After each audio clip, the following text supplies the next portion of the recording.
నమస్తే, నేను మీ బోసుకుమరి. Andhra Pradesh deputy CM Janasena అధినేత పవన్ కళ్యాణ్ గారు నిన్న ఢిల్లీలో తలదించుకున్నటువంటి తీరు చూస్తే చాలా మందికి బాధ కలిగింది. నిజంగా ఒక పులిలా, ఒక సింహంలా వ్యవహరించేటువంటి ఆయన ఒక్కసారిగా ఆయన తలదించుకొని కారెక్కి వెళ్ళిపోవటం చూసి చాలా మంది కూడా బాధపడినటువంటి పరిస్థితులు అయితే ఉన్నాయి. నిన్న మీడియా సమావేశంలో ఆయన జనసేన ఎమ్మెల్యేకి సంబంధించినటువంటి ప్రశ్నలకు ఆయన సమాధానం చెప్పలేక వెళ్లిపోయారు అనేటువంటి విధంగా పబ్లిష్ అవుతోంది. వాస్తవంగా చెప్పాలంటే దాని మీద ఒక కమిటీ వేశారు. బట్ అది ఎంక్వైరీ అయితే జరుగుతోంది. ఆ అమ్మాయి వీణ అనేటువంటి అమ్మాయి ఖచ్చితంగా కరెక్ట్ పర్సన్ కాదు, మేము సాక్ష్యాధారాలతో నిరూపిస్తామని అనేకమైనటువంటి సాక్ష్యాధారాలతోటి జనసేన నాయకులు ముందుకు వస్తున్నారు. బట్ ఏమైతుంది ఏంటని చూడాలి.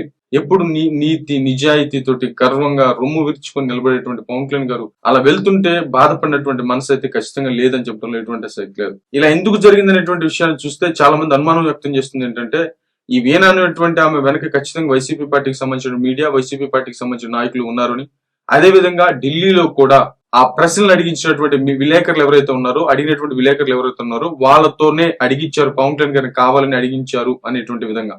నిన్న కూడా జగన్మోహన్ రెడ్డి గారు బయటకు వచ్చి సూక్తులు మాట్లాడటం, అంటే ఆయన హయాంలో ఏమి జరగనట్టు, ఆయన అందరి మీద యాక్షన్లు తీసుకున్నట్టు, ఆయన వచ్చి మాట్లాడటం, రోజా గారు రోడ్డు ఎక్కి మాట్లాడటం, ఇవన్నీ కూడా ఆశ్చర్యాన్ని కలిగించినటువంటి పరిస్థితులు ఉన్నప్పటికీ కూడా పవన్ కళ్యాణ్ గారిని నిన్న అంటే అక్కడ అరవ శ్రీనివాస్ ఎమ్మెల్యే దగ్గర నుంచి చివరికి పవన్ కళ్యాణ్ గారిని ఢిల్లీలో ప్రెస్ మీట్ వరకు పక్కా స్క్రిప్ట్ తోటి టార్గెట్ చేశారు అనేటువంటి విధంగా అయితే మాత్రం చాలా మంది మేధావులు అనుమానం వ్యక్తం చేసినటువంటి పరిస్థితులు అయితే ఉన్నాయి. ఇక్కడ ప్రధానమైనటువంటి లాజిక్ ఏంటంటే, ఇలాంటి విషయాలు బయటకు వస్తే పవన్ కళ్యాణ్ గారు చాలా అగ్రెసివ్ గా యాక్షన్ తీసేసుకుంటారు, వెంటనే ఇమీడియట్ గా తీసేసుకుంటారు. కానీ దీని మీద కొంచెం కాలయాపన చేశారు, కమిటీ వేశారు, ఆ తర్వాత ఆయన పక్కన పెట్టినా కూడా దీని మీద ఎంక్వైరీకి ఆదేశించారు అని అంటే కంపల్సరీగా అరవ శ్రీనివాస్ ని ఖచ్చితంగా ట్రాప్ చేశారు అనేది మాత్రం క్లియర్ గా అర్థమవుతున్నటువంటి విషయం.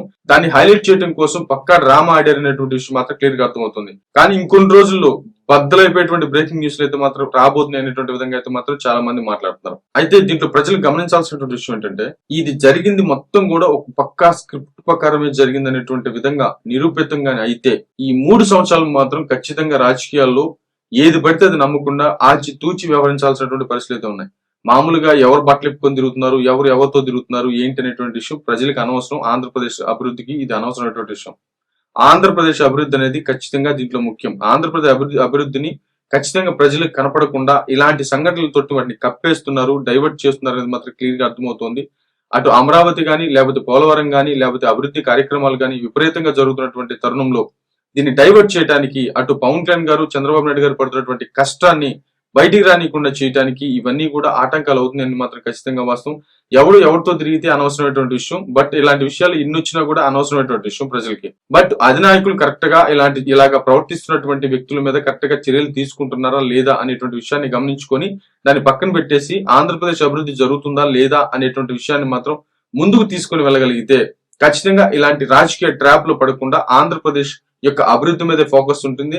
ఖచ్చితంగా అలా ఫోకస్ చేస్తే ఆంధ్రప్రదేశ్ త్వరగా డెవలప్ అయ్యేటువంటి అవకాశాలు కనపడుతున్నాయి. ప్రజల మనసుని డైవర్ట్ చేసేటువంటి కుట్రలే ఇవన్నీ కూడా అనేటువంటి విషయాన్ని మాత్రం ఖచ్చితంగా అర్థం చేసుకోండి. ఇప్పుడే ఇలా ఉంది అంటే రాబోయేటువంటి రోజుల్లో ఎంత భయంకరంగా రాజకీయాలు ఉండబోతున్నాయి, ఎంత భయంకరమైనటువంటి విషయాలు ఆంధ్రప్రదేశ్ అభివృద్ధి గురించి ప్రజలు ఆలోచించకుండా చేసేటువంటి కార్యక్రమాలు ఎన్ని రాబోతున్నాయి అనేటువంటి విషయాన్ని మాత్రం ఖచ్చితంగా గమనించాల్సిన అవసరం ఉందనేది నా అభిప్రాయం. మరి మీరేమంటారు?